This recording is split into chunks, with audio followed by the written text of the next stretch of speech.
We're still learning. We're still growing as a group, and it's such a fun group. But that doesn't mean there's not going to be challenges, especially early in the season, and you're seeing that out of the gates. And that was my one message to the guys, after we celebrated the win is we got to figure that out. What can I do better? What can they do better? Collectively, what can we do to get more comfortable earlier in the game? But those last 24, 25 minutes were terrific, and to win by almost 40 and not play great for the first 10, 12, I think we can build off of that. Value Jacari's defense. How much did that initiate offense late in the first half into the second half? Yeah, that's what I mean. We are eliminate losing plays so we can win, and sometimes I think our guys are trying to pitch this perfect game, Dom, and when you try to do those things, you're just hesitant.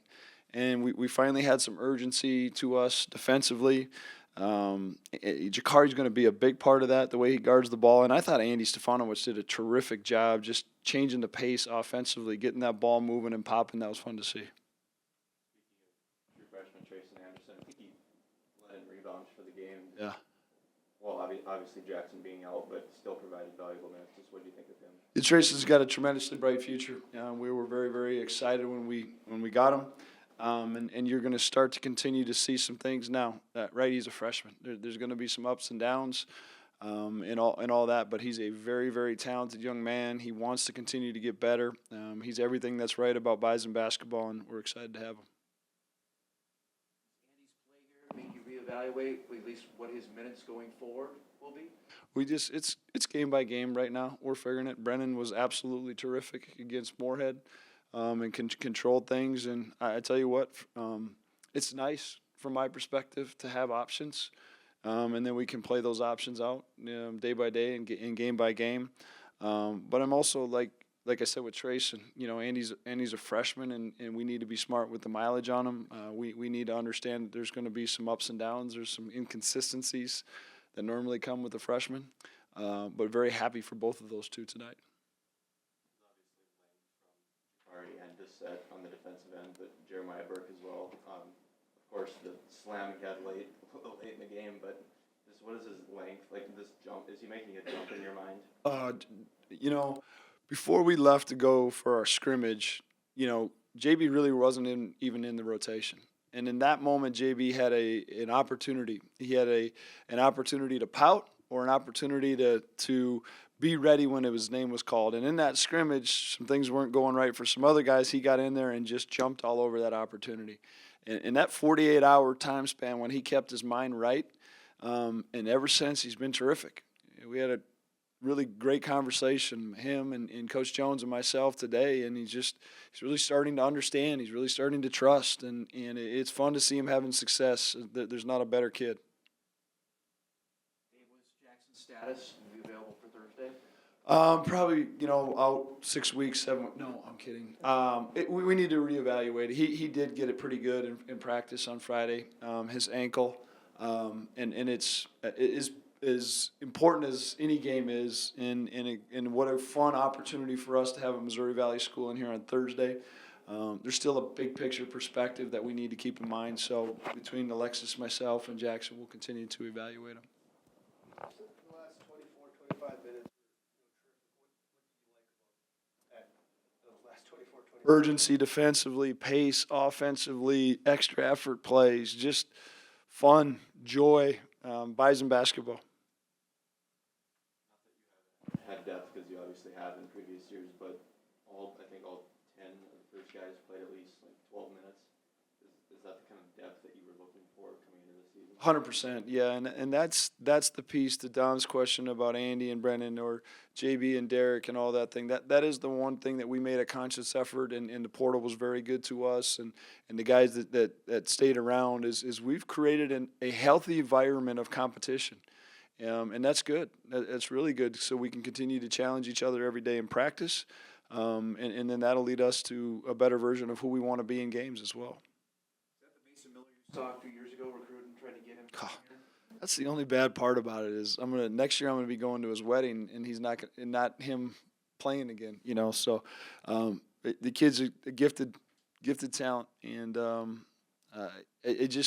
look at Mason and I just think that you know, he has a chance to really impact winning on a Summit League championship level team. The match buckets with you guys early on, but probably the last 10 or so minutes of that first half, you kind of got rolling. What kind of changed at that point? We just kind of endured. We knew the type of shots they were hitting, and so we just had to retaliate. And we knew sticking to our principles and sticking to our game plan, we come out.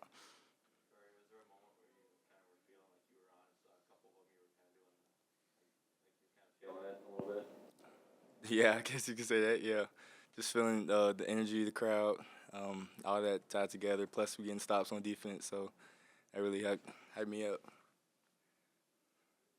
Jacari, you feel like your defense leads to the team getting energized? Maybe that's a question for Masen as well. There's that way you play defense that you guys start making shots, because it seemed like that happened here tonight. Yeah, 100%. Defense starts our offense. That's what we try to emphasize in practice as well. Yeah, just to piggyback off his question, just coming out the gate, I kind of felt like we were slow on defense. We weren't very urgent, and once that started to pick up, it leads to transition. You get some easy buckets. We were in foul trouble a little bit early too, not sticking to our game plan. We don't want to foul a lot, and so once you get the defense flowing, it leads to some easy buckets. You get open looks, you knock them down. I kind of thought our offense fueled from our defense tonight. Yep. Yeah, obviously, first half I started out a little slow, like I said, and had gotten foul trouble early with the hook and hold and a hand check there early. So I kind of sit the first half and get in the flow of the game. My teammates trusted me, found me, and I was able to knock a couple in and get going. How much fun is this for you? Get a chance to play a lot in your final year of basketball. Yeah, it's been awesome. Obviously, Coach Richman in North Dakota State had recruited me a little bit out of high school my first time in the portal. So building that relationship and to finally get here and play with a great group of guys, it's been fun. The MSUM game that it's going to be hard for him to take you off the floor. Is that something you value more than, because obviously you're a high level shooter, but just, keeping possessions alive, grabbing boards, is that something you value just as much as your ability to shoot from deep? Yeah, that's been a big emphasis for us, getting on the glass, getting stops on defense, doing the little things, not just on the offensive side. So like we talked about a little bit, it kind of anchors our offense. When you get stops, it leads to good things on offense, and that's a credit to our team. We have good principles. All the guys buy into their role, and that kind of fuels the offense too. What do you look to accomplish in a game like this, just to kind of start the season off? Just looking for ourselves to get better because, it's all about us getting better at the end of the day and what our goals are towards the end of the year and what we want to achieve. So it's just us getting better. Yeah, kind of like what Kari said, just kind of find a rhythm. At the beginning of the year, it's always harder playing with a bunch of new guys. Obviously had an exhibition game, but the first one under the lights with all the fans there, kind of getting in that game atmosphere, I thought we came out a little slow, but we'll pick it up and start to figure it out and move forward here. So.